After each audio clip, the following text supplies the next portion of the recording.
Hi everyone, it's Jordan again, and this vlog is probably going to be one of the hardest vlogs, if not the hardest vlog, that I will ever do, because I will be talking today about one of the hardest topics for me to talk about. Now you might be thinking, you choose what you talk about. If it's such a hard topic and you don't want to talk about it, then why are you talking about it?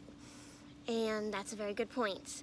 However, though this topic is hard, it's one that's very, very important to me, and it's one that's very important to me that you guys know about. I want you guys to know it, which is why I'm talking about it today. And also, I feel like sometimes the hardest topics are the most important ones, and I don't want it to be missed. So, we're going to talk about it. So you're probably wondering, well, my goodness, what is the topic?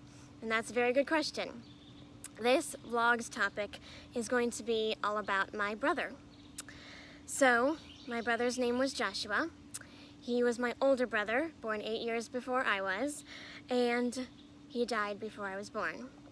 I have a picture of him right here, so that you can see what he looks like. Beautiful, isn't he? Yep, and you can probably, if you look closely, see the oxygen tank on him. And that can clue you into the fact that he also needed a double lung transplant, just like I did. However, he had many complications with his, and one of them happened to be an infection that he contracted that ended up taking his life when he was 3.5 years old, on May 31st, 1998. So, I want to start out by just saying that my views on him and on what we're going to talk about are very, very different than the views that my parents have and my grandparents have, because I never met him. So I don't have that deep sense of loss and grief. Now, I'm not trying to say that I don't have very real and very difficult feelings toward it. I'm just saying that this vlog is going to be about my views on it, which are very different. I have seen the pain and the grief that my parents and grandparents and people who actually knew him share, and they're the strongest people I know to get up every single day and handle that, but I don't have that. So I wanted to make that point right off the bat, that this is going to be about my views on him, and that's going to be very different than the views of someone else that you might talk to about it. However, I think one area that everyone can agree is that his death leaves us with a lot of questions, right? I mean, why did he have to have a transplant? Why did the transplant not go well? Why did he have to get so many infections from it, so many complications, and why did he have to die from them? You know, you could go on with just the questions that we have about all of it. You know, it's just, why did it happen? It'll never make sense. And then, for me, I didn't even know how to put this until just recently, for May 31st, a friend of mine sent me a card, and in the card, she described it beautifully, and I said, I'm going to use this in the vlog. A longing. That was the word that she used for it, was a longing, and that is exactly what it is. For me, I have a longing to know what my older brother would look like, to know what he would sound like, to know what it would be like for him to say I love you, to hug him. I could go on and on, to see him call me, just to have his number pop up on my cell phone. You know, just think of any relationship that you have. It doesn't even have to be a sibling one, just any relationship, and all those little things that I could go on forever talking about. Those are just the things that I miss and that I long for, and I can't even say I miss because I haven't experienced them. So missed isn't the right word. It really is longing is the perfect word for it. There will always be a longing for all those things that I would have had with him. And also, there's this beginning of a phrase that's always in the back of my mind, and I fill the end of it with a million different things, depending on what I'm going through. But the phrase is, if he were here.